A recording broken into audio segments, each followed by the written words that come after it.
আমাদের বাংলাদেশের বর্তমানে কিন্তু আমাকে সিনেমাতে নায়ক সংকট আসলে তাণ্ডব সিনেমা প্রথম থেকে মনে করেন সিনেমা মনে করেন বিরতির আগে বলছিল লোক কিন্তু সিনেমা কিছুই বুঝে পাবে না, বিরক্ত লাগবে সেই সিনেমার এই ধরনের কেন বিরতির পর থেকে সিনেমাটা কিন্তু একটু মজা দিয়ে থাকে। এবং এই সিনেমাতে দেখেন হলে যে মনে করেন হলে যে একটা দৃশ্য ব্যতিক্রম, সাউন্ড কালার সবকিছু কিন্তু ব্যতিক্রম ছিল। এবং মনে করেন নিশু ভাই বিশেষ একটা ক্যারেক্টার করছে একটু মনে করেন আনকমন, মনে করেন তারপর শ্যাম ভাই করেছে, শ্যাম ভাই ক্যারেক্টার গুলো ব্যতিক্রম ছিল আর কি।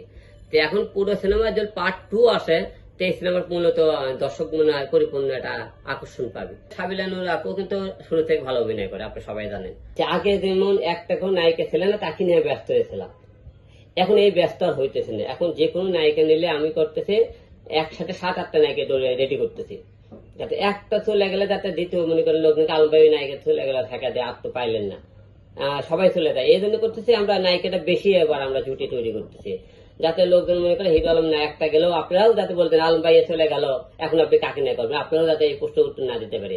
এই জন্য একাধিক নায়িকা তৈরি করবে এবার, যে একজন চলে গেলেও যাতে কোনো সমস্যা না হয়। আমাদের বাংলাদেশের বর্তমানে কিন্তু আমাকে সিনেমাতে নায়ক সংকট। এখন আমরা ছোট পর্দা থেকে নিয়ে আসলে বড় পর্দে তাদেরকে আমরা একটা জায়গা তৈরি করে দিতে পারি। হ্যাঁ, ছোট পর্দা থেকে অনেকটাই ভালো করেছে, বড় পর্দাতে একটা জায়গা তৈরি হয় আমাদের জন্য ভালো। তাহলে দেখবেন আস্তে আস্তে মনে করেন আমরা অনেক পরিচালক বাইরের দেশ থেকে নায়িকা নিয়ে আসে, তো বাংলাদেশে যদি ভালো ভালো নায়িকা থাকে তাহলে বাইরের দেশের নায়িকা আনার প্রয়োজন মনে হয় পড়বে না, আশা রাখি। আমি ইউটিউবের 5টার কথা বলতে ইউটিউবে 19টা মেয়ে, আমি 17 দিন 19টা মেয়ে নিয়ে এসেছি আপনার মিডিয়াতে। এর মধ্যে 10টা দুটি অলরেডি আমরা কমপ্লিট করেছি। এর মধ্যে মনে ইতি চৌধুরী, তারপরে চায়না, তারপরে জুই, তারপরে মনে করেন রয়, তাস্কি রয়, এর মধ্যে অনেক করে মেয়ে কিন্তু অলরেডি নিয়ে এসেছে। এর মধ্যে হয়তো দেখছেন যে নায়িকাগুলো একটু বেশি অভিনয় করে, যেমন চায়না যে মেয়েটা, ওই মেয়েটা, তারপরে ইতি, এই কটা মিলে একটু বাংলাদেশে এটা নতুন কিছু না, যার সাথে একটা জুটি ভালো হয় দর্শক তাই কেমন তাকে আমাদের জীবন সঙ্গী বানিয়ে দেয়, গার্লফ্রেন্ড বানিয়ে দেয়, বউ বানিয়ে দেয়, আপনি সবাই জানেন। বাস্তবে যতক্ষণ পর্যন্ত মনে করেন আপনারা বিয়ের জিনিসটা এমনকি লুকিয়ে রাখা যায় না, 10 দিন গোপন থাকলে একদিন কিন্তু প্রকাশ হয়।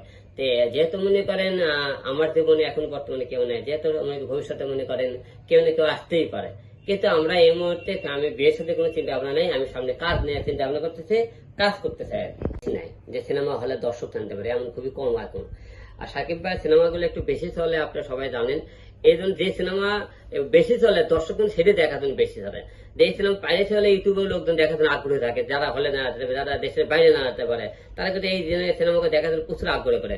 আর যারা পাইরেসি করে তারা টার্গেট করে কোন সিনেমাগুলো সব আগে পাইরেসি করলে আমরা ইনকাম করতে পারবো, এই সিনেমাগুলো টার্গেট করে কিন্তু পাইরেসি করে। দিবি হারুন যখন গেলাম ওখানে এখন এই বিষয় করতে তোমাকে ইনসাল্ট করে কথা বলেছে, তুমি এই মুহূর্তে তাকে যেটা মামলা দিলে তাকে আমরা ধরতে পারবো, এখন এই মুহূর্তে লিয়ে আসে করে রাখতে পারবো। আমি তো মামলার কোনো যাবো না, দেখো তোমার কিছু করা লাগবে আমি সব রেডি করতে খেলে যাবা, ঠিক আছে, তার তোমার জন্য ভালো হবে, ঠিক আছে, তোমার ভালোর জন্য করতেছে, নাহলে তুমি পরে কিন্তু কোনো সমস্যা পেলে আমাকে কিছু মনে করে বলো না যে এই কাজটা কেন হলো।